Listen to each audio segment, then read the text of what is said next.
How's it going, everyone? Far here. Welcome to Heliopolis Radio. Thank you all for tuning in. I hope you've all had a blessed week thus far. We're back at it again with another episode of the personal vlog series.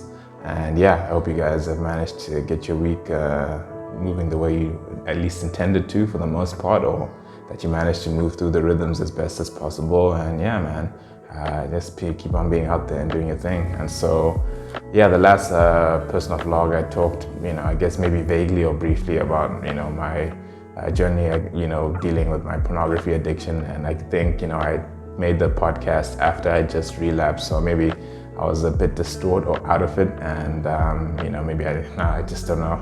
I looked at it again and I wasn't too happy about the way I conveyed my information and my, just the way, the podcast went. So, I thought I would elaborate and pick up where I left off, hopefully better. We're 2 weeks on, and truth be told, I guess, we're in a better frame of mind. It took some time to really figure ourselves out and get shit running. And so, I thought I was going to split this personal vlog into 2 parts because I do want to pick up where I left off in the last podcast, but then there's something I normally also do it with the personal vlog series. If something comes to mind, I feel like I just have to talk about it at some point in time. And so, the thing that was dawning in my mind is embracing failure and pain to the fullest and not trying to escape it. And so the reason why I actually talked about that is, outside of the relapse in general, I've realized in life we tend to try, there's a whole bounce back culture, you move forward and you get it going and, just let it go. And it's a good thing, I think. But what I realized through my own personal experience and journey, subjective as it is, it's important to really sometimes accept, and embrace the pain of failure and disappointment, and really being able to master yourself in that process. And the reason why I say it is because, when you're always trying to bounce back, you sometimes miss out on the very important seeds of truth that you find in failure and disappointment. And sometimes those seeds of truth are the actual things that are necessary for you to move forward. For instance, with my pornography addiction, to be practical with it, a lot of the times we want to ignore, where these addictions and compulsions stem from. And maybe it's for the better, but ultimately, if something comes from you, you need to figure out where it's coming from and why it's coming from you. And so, once you start investigating your psyche and your tendencies, you start to uncover a whole bunch of insecurities and, things that, you kind of submiss, or I guess you try submerge and you don't want to deal with it. And, because you're not dealing with it, it keeps on springing up in times where you least expect it, right? And so I think when we're in a state of absolute, when there's absolute pain and failure, what I've learned is that's been when I guess a lot of my subconscious shortcomings, things, the shit that you ignore type thing. And that's where the most honest dialogue with yourself can happen. And so, as difficult as it is relapsing and starting all over again, and not only that, in anything in life, this is there are 10 million different problems and instances where life, presents you with things like failure and disappointment for the real, for real though, And so I think, moving past and rebuilding from that stage, you need to be in that place, you need to be in that failure, you need to be in the shit for some time, you need to be in it so that you actually reach a point of resolve and then you can act on it. And so I guess now I hope maybe my energy, when I watched the last podcast and it was crap obviously because I was in a pretty shitty state. I'm not fully out of it, but for the most part, at least now, the way I feel conveying this podcast is a whole lot better. And I think that's because I decided to do that. I decided to just be in the space and be in the shit and take it for what it is. And it wasn't only that, it's not only pornography addiction, it's a whole lot of other things in life. It's failed friendships, failed relationships, failed goals, failed hopes, failed dreams. I'm not really big on the hope thing, but if you're a person of hope and everything, failed hope, failed spiritual pursuits, all those things.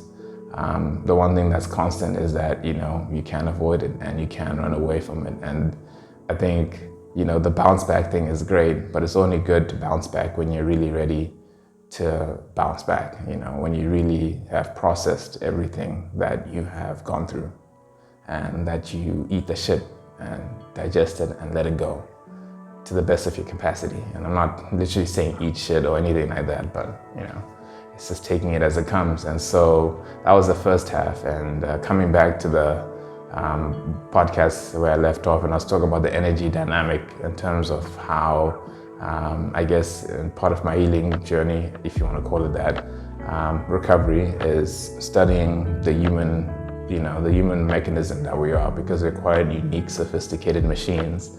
And everyone has a different perspective, whether you believe it or not, whether it's hogwash or bullshit. It is what it is, man. This was just, I guess you can say, my mind or my psychological way of coming to find solutions of dealing with things and personal issues. And so there are various fields of energy that we experience as human beings. And I'm sure some of you are familiar because of the, I guess now the more recent interest in these type of things like metaphysics and everything. You're familiar with the human energy field, the chakra system. And, those are essentially, it's a spectrum of experience or consciousness that constitutes us as a human being. And so to maybe make it simply, they think of Maslow's hierarchy of needs,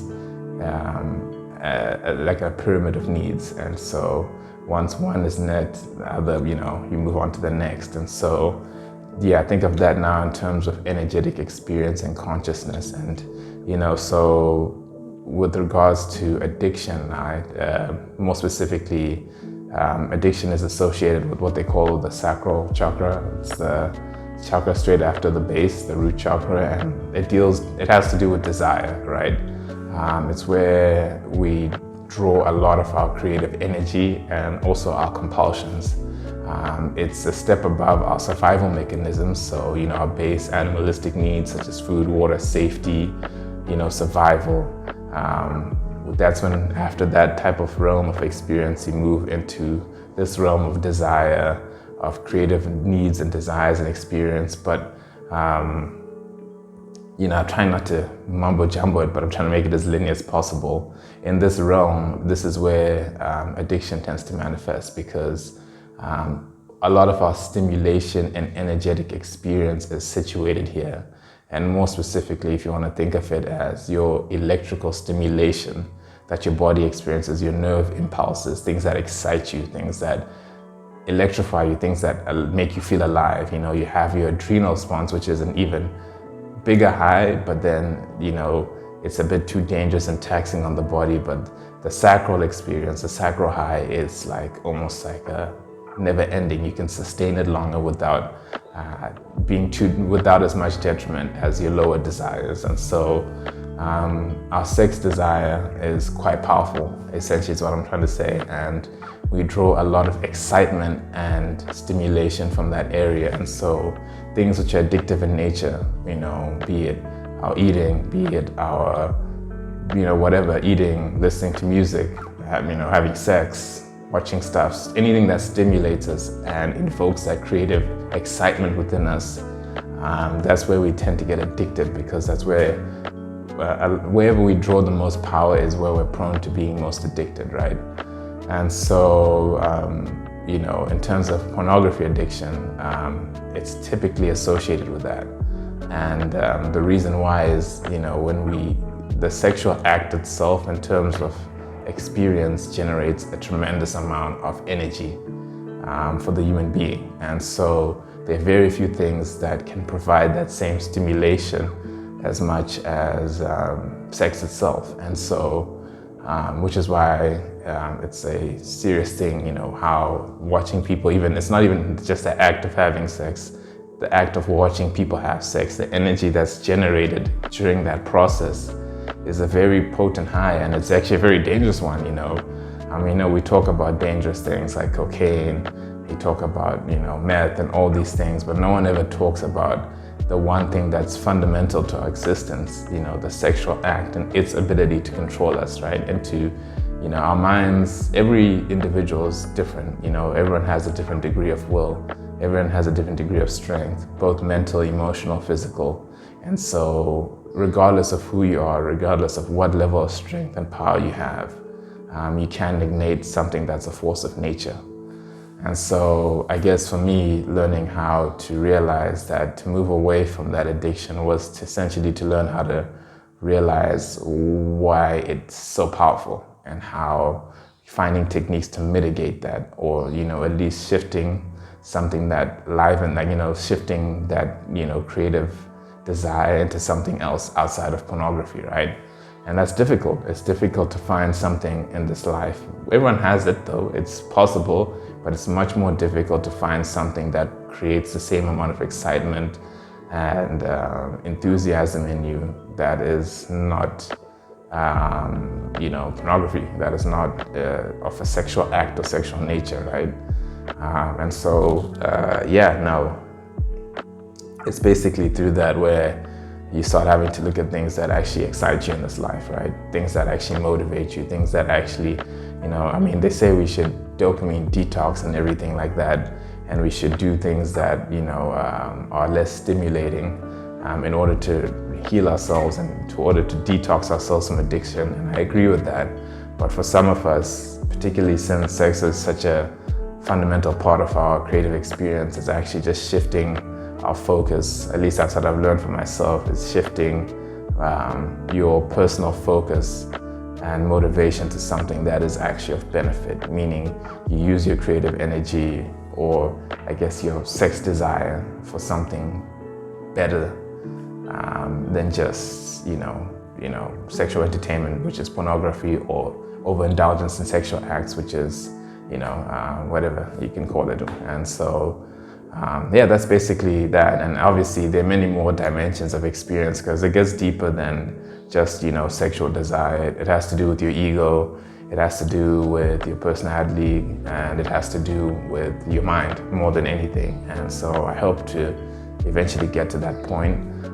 But the one important thing I add is, okay, I've heard you saying, you're talking about this sacral chakra and creative energy and sexual energy, but it doesn't make sense, a lot of the things, it's just a natural act. And so in addition to having those chakra systems, there's what we call, they call memory, not call memory, but there's memory that resides within each realm of your experience, and so to put it this way, your root chakra is associated with your physical biology, your actual sex, your race, your ancestry, your bloodline, all those things. And I'm not trying to, become spiritual with this, but essentially your genetic memory. We all have genetic memory based on, what our ancestors went through, what they ate, what they did, their geographical locations, what type of physical traits they developed in order to survive, and they pass that shit down to us. It's like, it's biology.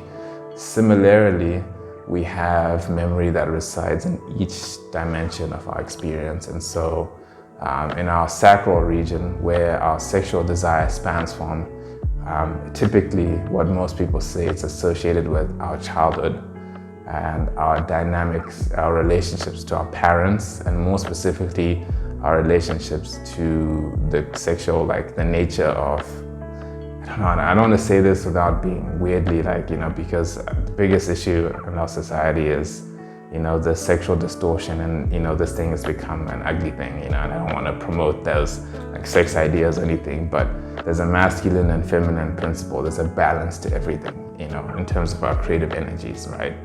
And so our desires and our addictions are often connected to the memory that resides there. And so to give you an example, basically the porn that I would watch, would be really, I didn't have a particularly strong, I had a strong connection to my mother, but, didn't last particularly long, not going too deep into it.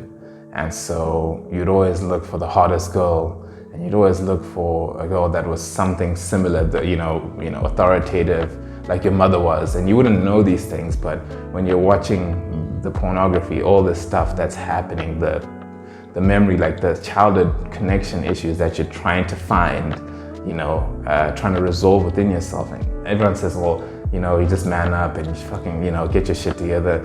It's more deeper than that. Like, we like to think that we are in control. We like to think that we're on top of it. But when you see the underlying play of things that happen underneath us, our subconscious tendencies are so subtle and so quick.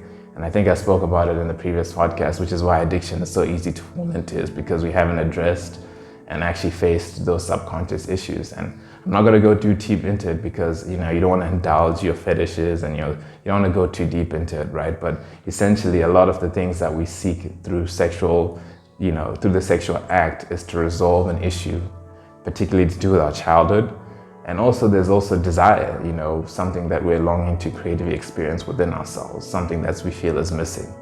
But the main connected issue is always our parental structure and our connection to our parents.